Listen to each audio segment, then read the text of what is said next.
anak-anak, kita jumpa lagi dalam video pembelajaran kita hari ini, yaitu kita masih dalam tematik 3C ya, benda di sekitarku.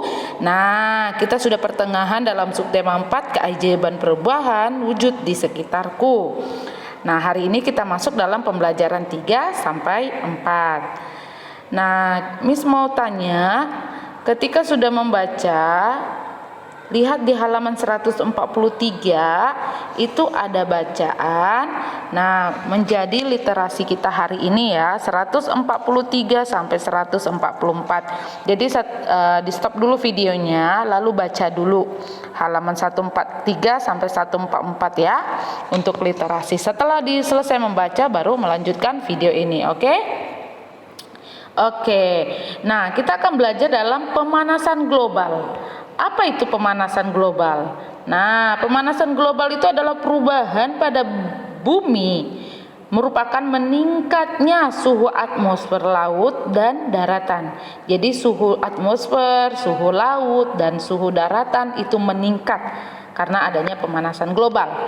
Nah, kita mau lihat meningkatnya suhu itu akan mengakibatkan bencana.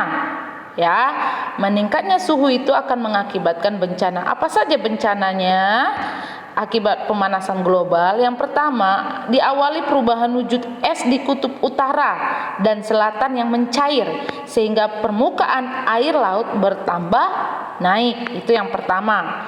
Yang kedua, mengubah iklim bumi sehingga sering terjadi badai atau kekeringan. Ya. Yang ketiga, meningkatnya gas rumah kaca seperti karbon dioksida sehingga suhu bumi semakin panas. Oke, itu ada di halaman 143 yang tadi Miss sudah infokan untuk dibaca literasi. Oke. Lalu ada ayo jawab. Nah, kita mau jawab bersama-sama. Jadi anak-anak tulis nanti jawabannya boleh di notebook, boleh langsung di bukunya. Kalau tidak muat di notebook, oke? Yang pertama, jelaskan pengertian pemanasan global. Nah, di video sebelumnya tadi ini dia. Nah, pemanasan global adalah perubahan pada bumi berupa meningkatnya suhu atmosfer, laut, dan daratan. Itu nomor 1 ya. Perubahan pada bumi berupa meningkatnya suhu atmosfer, laut, dan daratan. Itu untuk nomor 1. Nomor 2, sebutkan bencana yang dapat terjadi akibat pemanasan global. Nah, ini juga ada 3 yang sudah Miss infokan juga di sini ya. Yang pertama, diawali perubahan wujud es di kutub utara dan selatan yang mencair sehingga permukaan air laut bertambah naik. Yang kedua, mengubah iklim bumi sehingga sering terjadi badai atau kekeringan. Yang ketiga, meningkatnya gas rumah kaca seperti karbon dioksida sehingga suhu bumi semakin panas. Oke. Nah, yang ketiga, mengapa es di kutub selatan dan kutub utara mengalami perubahan wujud akibat pemanasan global? Nah, mengapa? Karena meningkatnya suhu bumi. Karena meningkatnya suhu bumi. Itu untuk nomor 3 ya. Nomor 4, apa yang menyebabkan pemanasan global? Nah, apa yang menyebabkan pemanasan global? Nah, ini dia ya. Untuk nomor 4 itu adalah penyebab yang menyebabkan pemanasan global adalah meningkatnya gas rumah kaca seperti karbon dioksida. Ya, itu jawabannya. Disebabkan oleh meningkatnya gas rumah kaca seperti karbon dioksida. Ya. Atmosfer yang mengandung gas rumah kaca itu mengurangi sinar matahari sehingga akibatnya suhu bumi semakin panas. Nah, itu dia ya. Tapi anak-anak tulis saja yang singkatnya, meningkatnya gas rumah kaca seperti karbon dioksida. Nomor 5, bagaimana cara termudah mengurangi laju pemanasan global?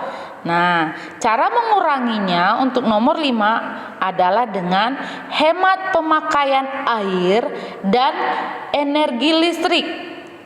hemat pemakaian air dan energi listrik. Yang kedua, menanam tanaman. Nah, itu ya, dua cara termudah ya untuk mengurangi laju pemanasan global. Oke, nah untuk mengurangi kadar karbon dioksida perlu dihasilkan oleh pembangkit listrik atau kita adakan setiap tahun itu jam dunia. Ya. Nah, ini tadi cara mengurangi pemanasan global untuk jawaban nomor 5 ya. Nah, ini dia. Menjaga lingkungan, hemat pemakaian air, energi listrik, menanam tanaman. Ikut serta dalam jam dunia. Nah, ini juga cara mengurangi pemanasan global. Ya. Cara menguranginya. Jadi ada 4. Nah, ikut serta dalam jam dunia.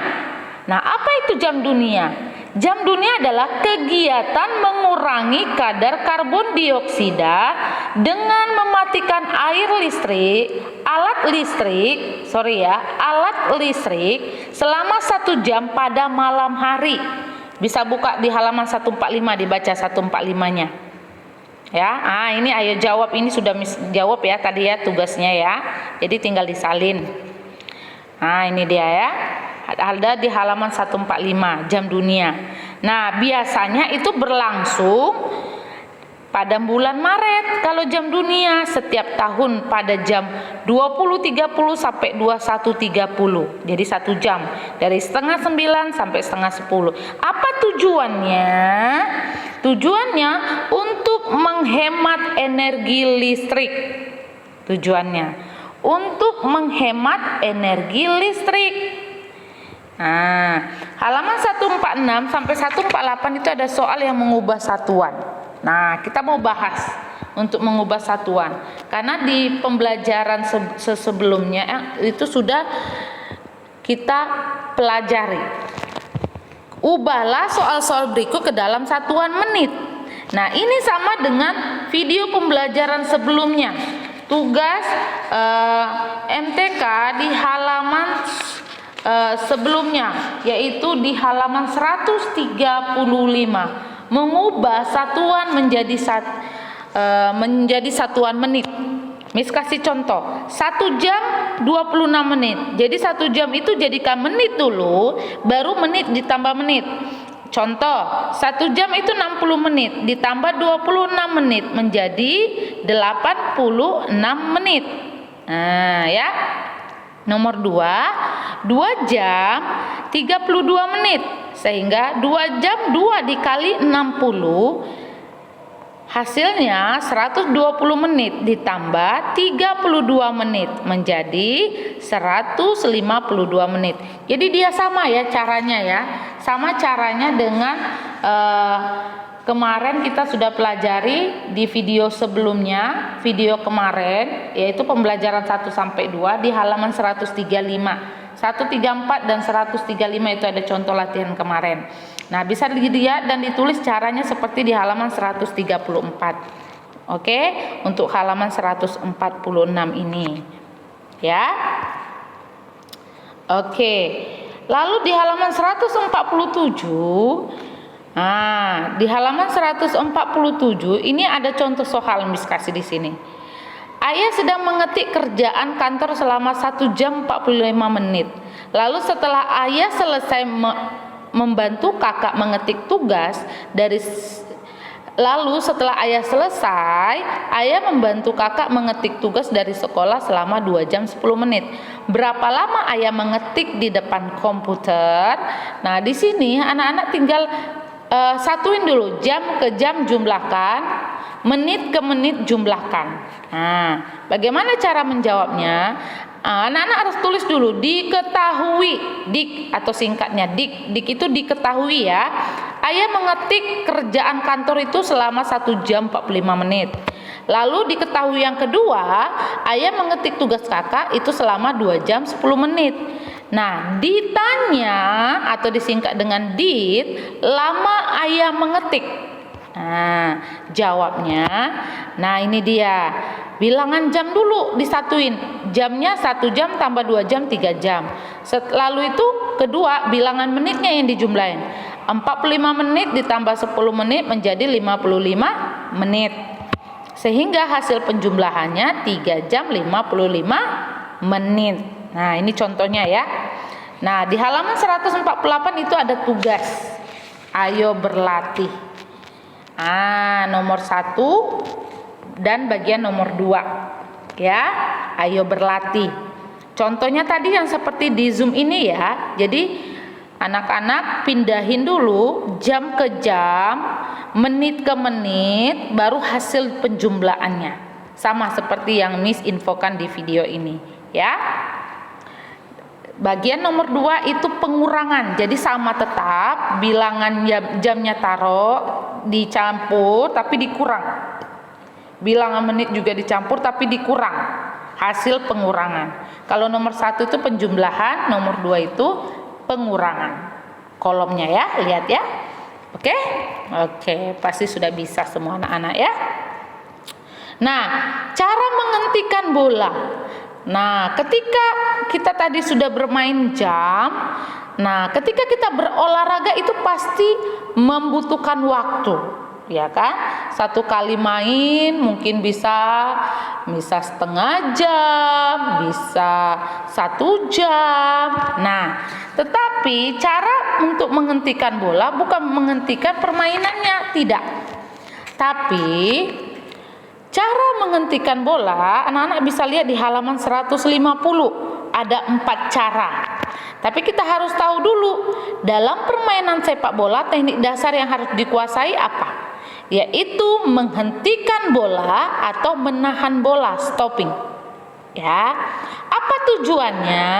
Tujuannya untuk mengendalikan bola yang mengarah kepada kita, serta untuk memudahkan kita mengoper bola. Itu tujuannya. Nah, ya. Nah, bagaimana cara-cara menghentikan bola dengan menggunakan kaki? Nah, ada 4. Pertama, menghentikan bola dengan kaki bagian dalam. Ada 4 cara. Kedua, menghentikan bola dengan bagian luar, dengan punggung kaki, dan dengan ujung kaki. Ada di situ ya, 150 sampai 151 yang paling atas. Menghentikan bola dengan punggung kaki. Atau ini dia gambarnya. Ini hanya sekilas gambar untuk anak-anak menghentikan bola. Oke, bisa nanti dibaca kembali.